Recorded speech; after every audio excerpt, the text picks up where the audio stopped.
Vincent Gelozo prend place avec nous, mesdames, messieurs. Monsieur Gelozo, vous êtes salué. Bonjour, bonne année, de la santé, de l'alcool, tout ce que t'aimes. Merci. Toi de même. Vous de même. Toi aussi, Patricia. Ah, merci. On prend J'aime tout ce qui ma passe. brosse. Moi, je prends tout ce qui passe. C'est- Regarde, Écoute, il n'y a pas de problème. j'espère que ce qui passe, c'est tout positif. Parce que si tu dis que tu prends tout ce que tu passes, ça inclut le bon et le mal. Ouais, non, tout ce qui est bon. Je prends tout ce qui est bon. OK, c'est bon de mettre un qualificatif sur certaines choses. As-tu passé un beau temps des fêtes? As-tu eu des vacances? Es-tu reposé un peu? Oui. Bon. On a eu du fun. Une réponse simple et concise, j'aime ça. Hey, j'ai même pas aucune idée. Je sais que tu veux me parler de 3 histoires de 2025 qui ont passé un peu en dessous du radar, mais je sais pas c'est quoi. Fait que je te laisse aller. Vas-y avec ta première histoire. C'est quoi? Ben écoute, c'est parce que... Puis je vais te donner un peu de contexte sur pourquoi je veux faire ça. Parce que dans les médias, quand on regarde souvent les tendances qu'il y a une tendance à vouloir faire énormément d'histoires négatives parce que ça vend. C'est tout simplement C'est vrai. ça. Mais quand on regarde souvent, par exemple, les choses qui sont parlées versus qu'est-ce qui se passe vraiment, il y a une déconnexion assez importante. Donc, par exemple, on parle plus souvent des augmentations de décès suite à des homicides, mais on ne souligne pas, par exemple, que les taux de cancer ajustés pour l'âge des gens n'arrêtent pas de baisser dans les pays développés. Ouais. C'est parce que ça ne vend pas aussi bien. Puis, j'ai un projet duquel je fais partie, qui est aux États-Unis, ça s'appelle le Human Progress Project, qui est de mesurer, en fait, des grandes tendances dans les économies. Et à la fin de l'année, on a sorti 1083 histoires de 2025 qui sont positives. Donc, des choses qui devraient nous encourager. Puis dans ces 1083-là, j'en ai choisi 3. Ça fait un bon écrémage. J'en ai choisi. J'ai essayé de faire un écrémage. Mais j'en ai choisi mais ça fait 3. du bien, ça. On part Excuse-moi. l'idée, l'année positive. Oui, je trouve ça hot ce que Ouais. vous avez fait parce qu'à chaque fois qu'on sort des études, c'est tout le temps pour dire que c'est pire, puis que le cancer est en augmentation, puis tu sais, on prend bien les données qu'on veut prendre, mais c'est toujours le pire qui s'en vient. Fait que je trouve ça le fun, un peu de positif, là. Ben écoute, Un tu peu vas pas me mal, permettre d'ailleurs. de... Ben écoute, tu m'encourages en disant ça parce que je me souviens en 2014, 2 jours après avoir demandé à ma conjointe de m'épouser, je suis allé faire un débat à Radio-Canada, donc j'étais un petit peu coquille. Et c'était contre Gabriel Nadeau-Dubois. Et le débat, c'était de dire qu'est-ce que vous attendez pour l'année prochaine? Puis j'avais commencé en disant... L'année prochaine, il y aura moins de pauvreté qu'il y en a dans l'année courante. Plusieurs endroits sur la Terre vont être devenus plus propres. L'espérance de vie va avoir continué d'augmenter, etc. C'est toutes des tendances de long terme qui sont absolument vraies et qui continuent de se passer. Mais même moi, qui étais très optimiste et un peu cocky, étant donné le contexte à cette époque-là, j'étais... J'étais même pessimiste relativement à la réalité parce qu'un des 3 histoires que je vais prendre, c'est que quand on regarde la biodiversité, donc tu peux penser au nombre d'espèces animales, insectes, oiseaux qui existent. Là, tu sais, tu fais juste me dire biodiversité, là, puis moi, ce que j'ai en tête des nouvelles, c'est que ça va pas bien. C'est qu'il y a des espèces qui vont disparaître. On nous dit que la pollution va tuer des plantes qui n'existeront plus. Moi, c'est ce qui me vient en tête. Mais c'est pas ça que tu vas me dire, j'imagine. Ben, globalement, quand tu prends, par exemple, les rapports du GIEC, il y a des pertes de biodiversité qui sont assez claires. Par contre, quand tu commences à casser ça au niveau régional, ce que tu réalises, c'est que dans pas mal tous les pays développés, qui sont des pays très riches, grâce aux efforts de conservation, mais aussi parce qu'on s'est déplacé vers les villes puis qu'on demande moins à la nature en termes d'espace, plusieurs espèces animales sont réapparues, des espèces qu'on pensait qui avaient disparu, en fait, sont revenues. On a découvert qu'ils n'étaient pas, en fait, extincts et leur nombre ont commencé à augmenter. Donc, la biodiversité, globalement, elle diminue, mais dans les pays riches, ceux qui ont les moyens de faire des efforts de biodiversité, on voit qu'il y a une reprise. Donc, par exemple, mon histoire préférée, il y avait, puis là, c'est en Écosse, il y a une des espèces d'animaux, des grues écossaises, qui sont des oiseaux gigantesques, qui font, d'aile à aile, ils font 2,40 m. Leur surnom écossais, c'était The Ribeyes of the Sky, parce qu'ils étaient tellement bons à manger que c'était comme des steaks volants. ils ont été redécouverts comme ils existaient. Ils ont trouvé même, en fait, que leur nombre augmentait un petit peu. Donc, tu as des espèces qui ont réapparu. Les loups en Europe qui avaient été chassés à extinction parce que les loups créaient des situations problématiques. La population de loups est à peu près 2 fois plus élevée en 2022 qu'elle l'était en 2012. Donc, il y a une explosion de la population de loups qui commencent à revenir. Quand tu regardes en Amérique du Nord, tu regardes des carnivores importants qui étaient souvent chassés parce qu'ils posaient danger à l'activité humaine, des pumas, des loups, bien sûr, mais aussi des ours noirs, des grizzlies.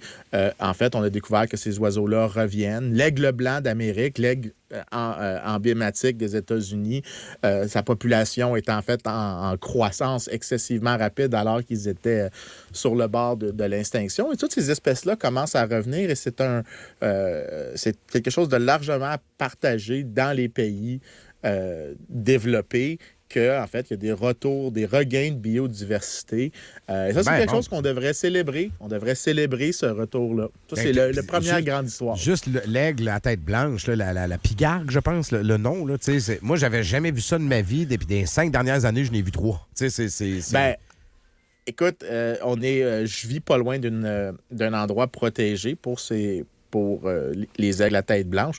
Et mes garçons en voient fréquemment. Oui. Mes garçons, puisqu'ils vivent aux États-Unis, ils sont conscients que l'oiseau a une certaine symbolique et ils sont absolument fascinés de voir ça. Mais ça n'aurait pas été possible il y a 20-30 ans à cause des faibles nombres qu'il y avait de ces oiseaux-là. Et maintenant, ils font un retour. Donc, il y a des améliorations très fortes de la biodiversité dans les endroits riches. Puis ça confirme quelque chose que j'essaie de dire tout le temps aux gens. Notre développement économique n'est pas hostile à l'environnement. En fait, il nous permet de faire des efforts. Il nous donne les moyens de faire de la conservation ou bien il nous permet de rendre très, très cheap des politiques publiques réglementaires. Donc, ça réduit le coût pour l'être humain de déployer ces mesures-là parce que ça ne coûte pas très, très cher en proportion du revenu. Ah ouais, donc j'aime ça. Une autre histoire? La deuxième, c'est que... Puis ça, c'est global. C'est pas juste pour quelques pays. Les 6 des plus grands polluants qui existent, qui ont des effets directs sur la qualité des sols et sur la santé humaine. Donc, ici, je fais référence au dioxyde de soufre, le nitrogen oxide, je ne sais pas c'est quoi en français, le monoxyde de carbone, le black carbon, le carbone organique et l'ammoniac. 5 de ces 6 polluants-là qui sont très, très nocifs pour les sols et pour l'être humain, je le répète. Pour 6 d'entre eux, les émissions, 5 des 6, les émissions à travers le monde baissent. Pas dans quelques places. Partout. À travers le monde. Donc ça inclut la Chine, ça inclut l'Inde. Donc, globalement, l'idée qu'on a passé le pic de ces émissions-là, c'est fait. On a passé le pic et c'est maintenant très clair qu'on a passé le pic de ces émissions-là qui sont très problématiques pour la santé humaine, qui endommagent d'ailleurs les écosystèmes, qui affectent justement la biodiversité dont on parlait il y a quelques minutes. Et ces émissions-là ont commencé à diminuer.